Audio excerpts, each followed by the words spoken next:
Baik, Assalamualaikum soleh-soleha, selamat pagi. Apa kabar hari ini?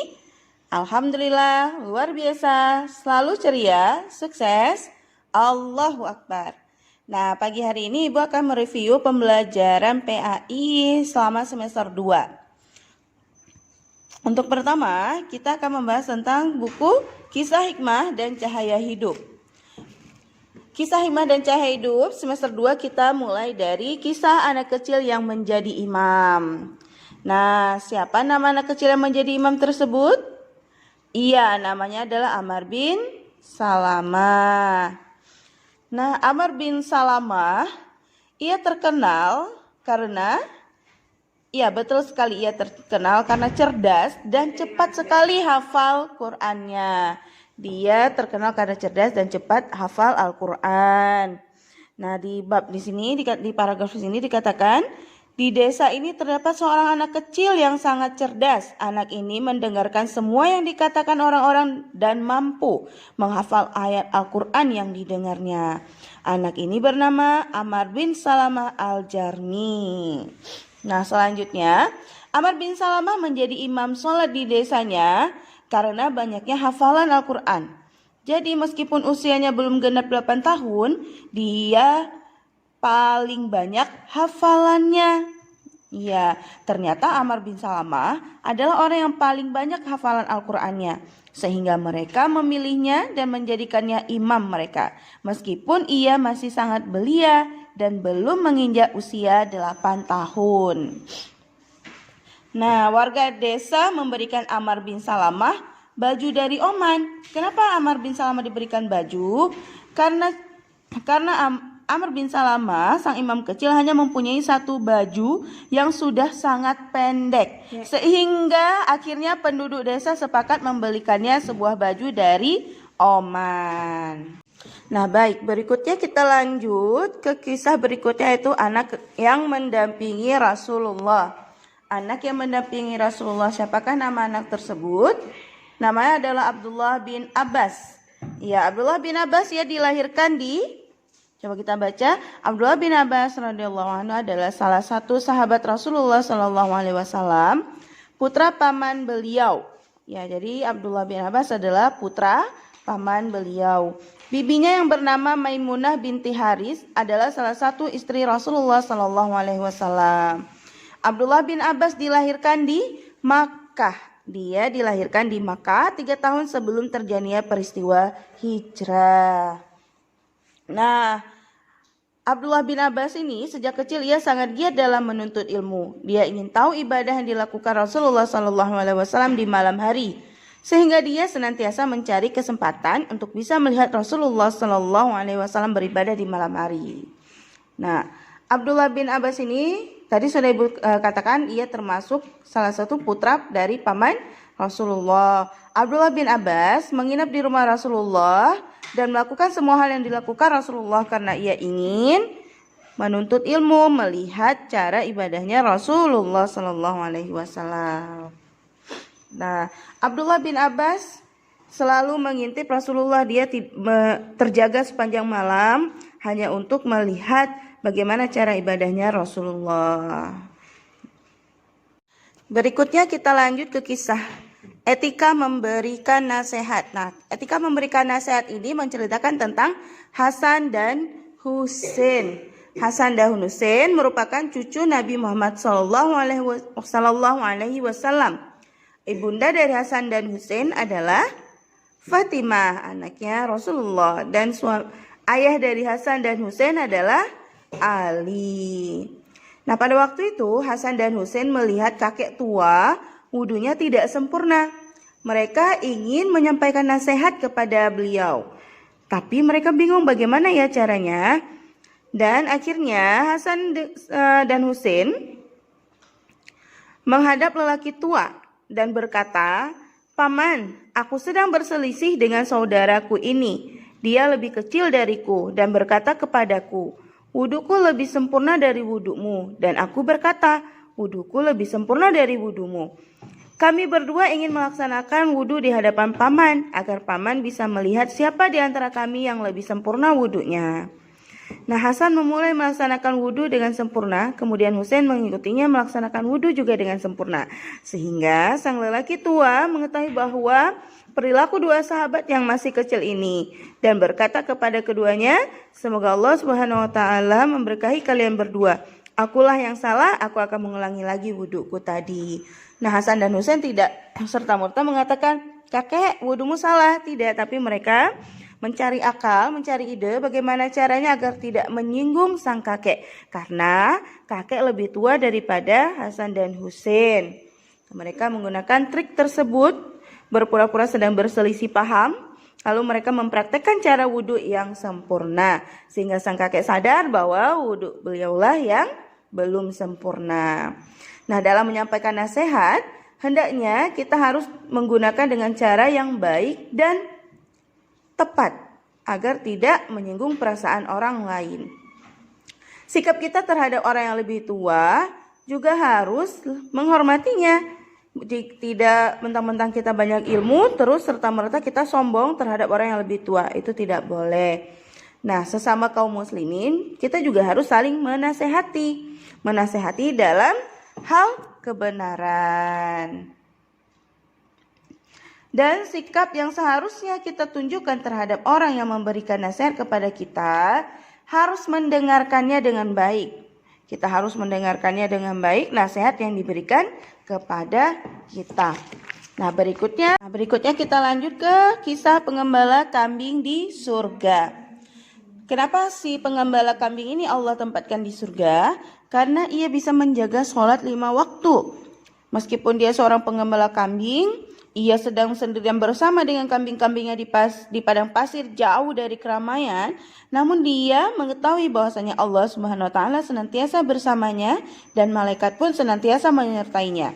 Sehingga ketika waktu sholat tiba, ia segera bersuci dan mengumandangkan azan lalu mendirikan sholat.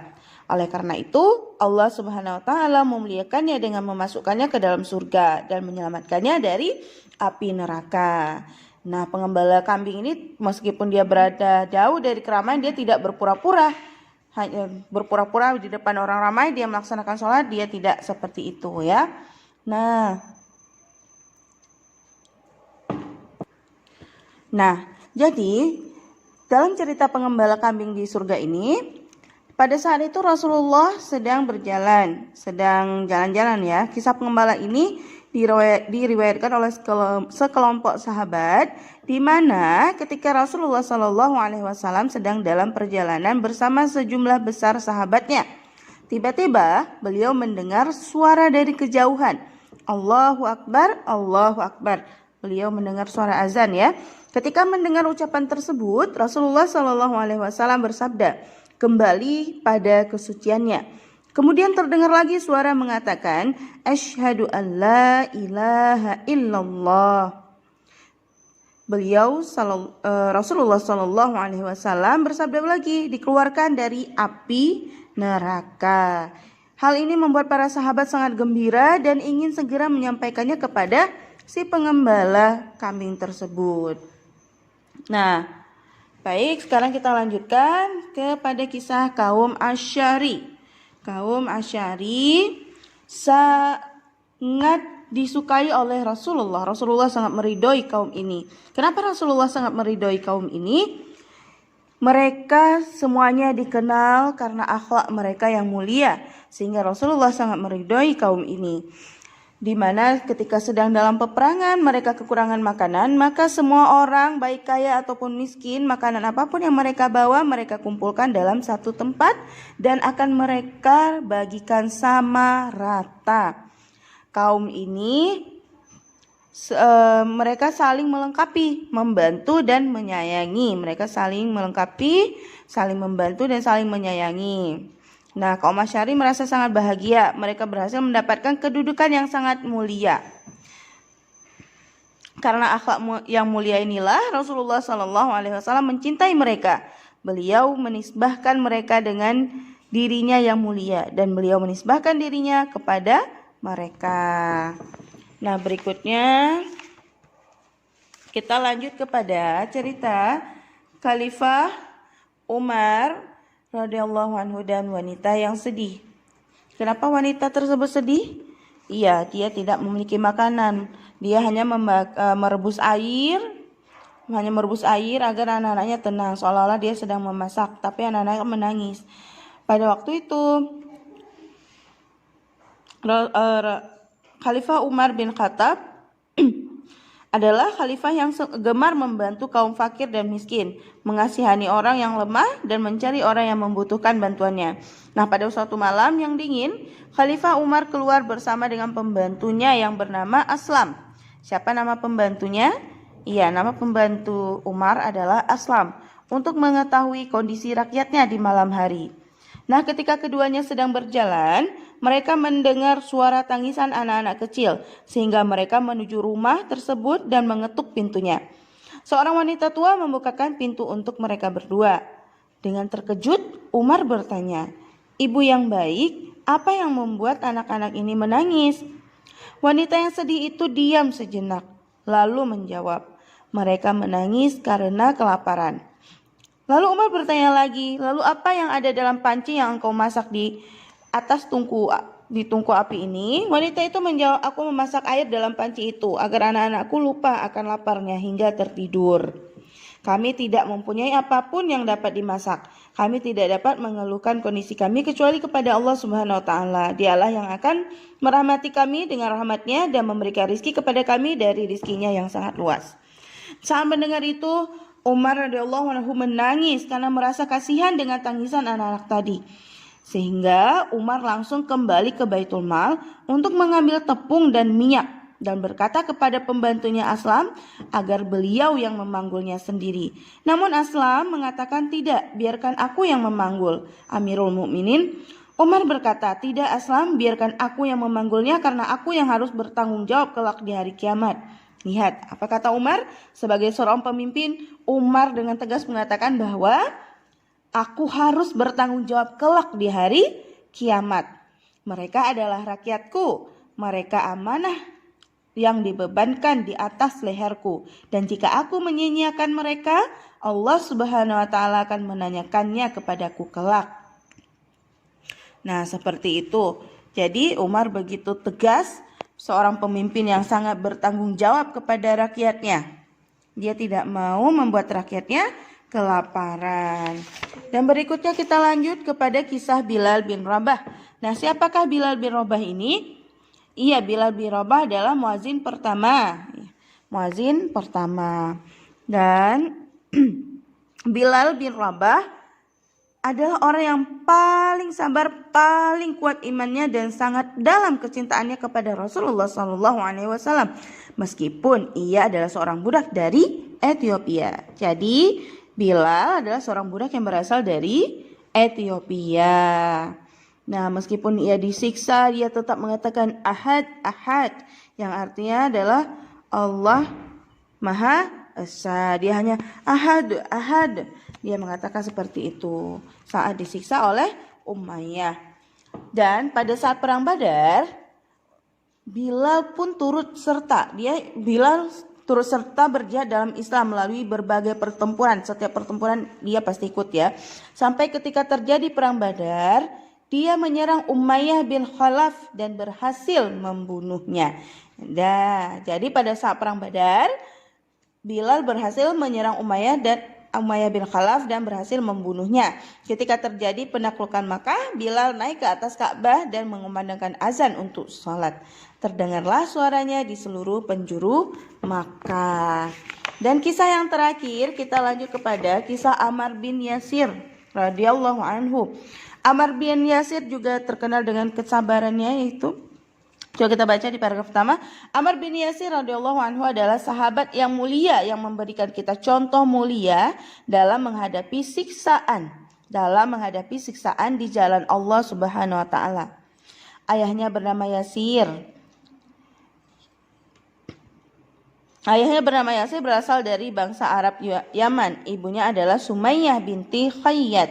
Keluarga Yasir adalah keluarga lemah yang hidup di Makkah dan bekerja sebagai pelayan di rumah Abi Khuzaifah yang merupakan salah satu pemimpin Bani Makhzum di kalangan kabilah Quraisy.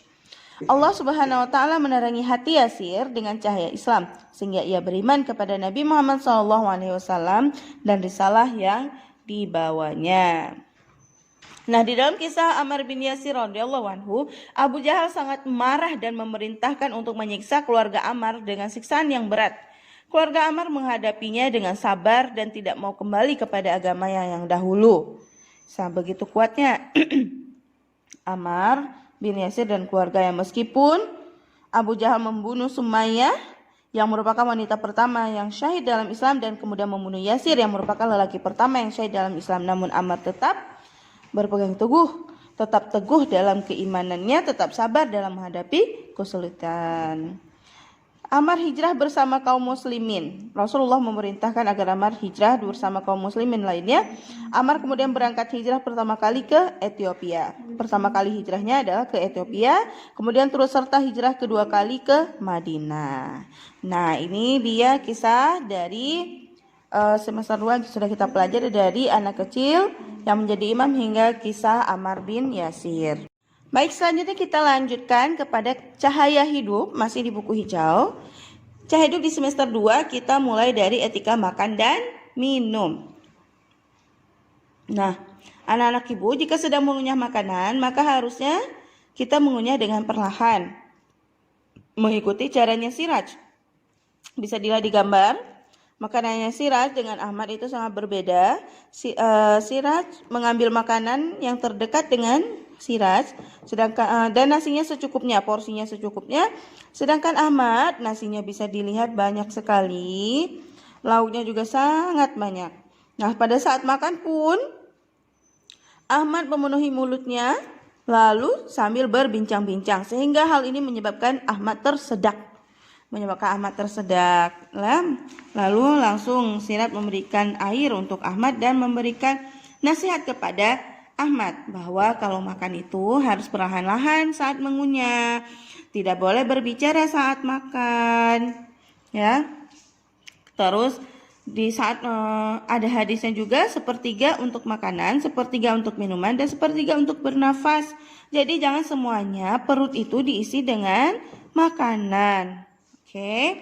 Nah, sebaiknya kita makan sebelum lapar dan sebaiknya berhenti juga sebelum kenyang. Jangan makan sebelum lapar, berhenti setelah kenyang. Nanti tidak sesuai dengan hadis, sepertiga untuk makanan, sepertiga untuk minuman, dan sepertiga untuk bernafas. Nah, lanjut kita kepada kisah selanjutnya yaitu etika meminta izin. Anak-anak ibu bisa melihat pada gambar etika meminta izin.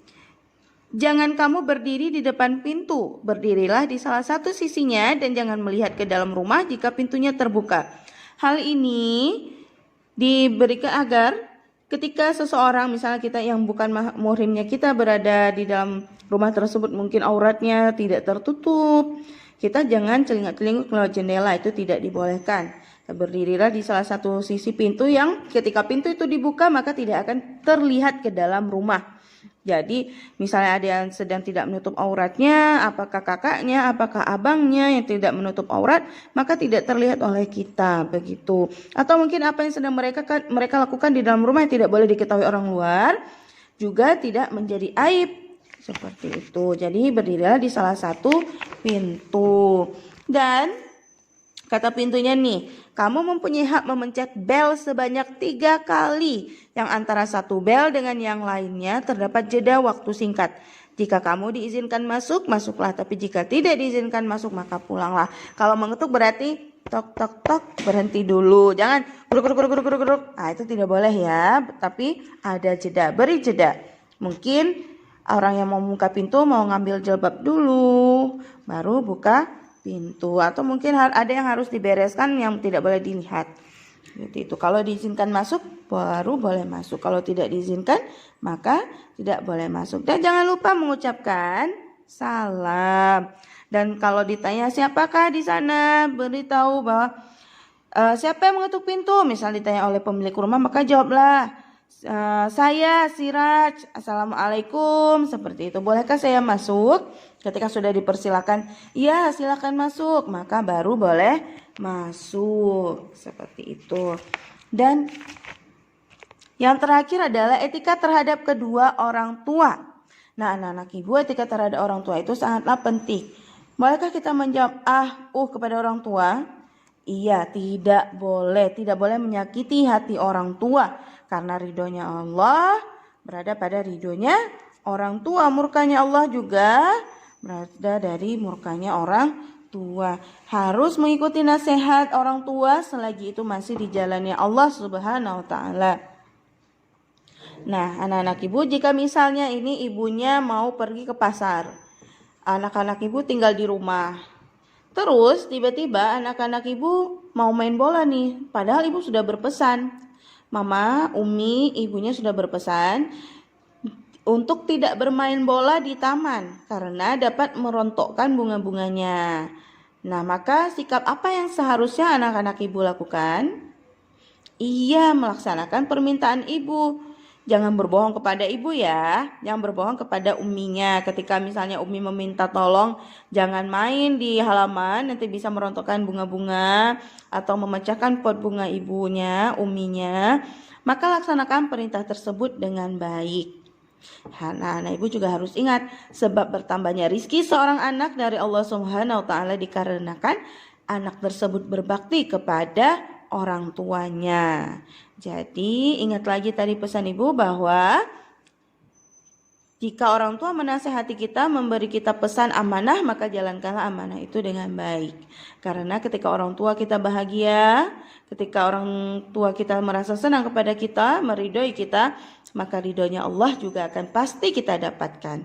Nah, sekian review dari buku Kisah Hikmah dan Cahaya Hidup. Nanti akan kita lanjutkan kepada buku Sirajul Munir, Tafsir Al-Quran dan Fikih. Baik, Assalamualaikum warahmatullahi wabarakatuh.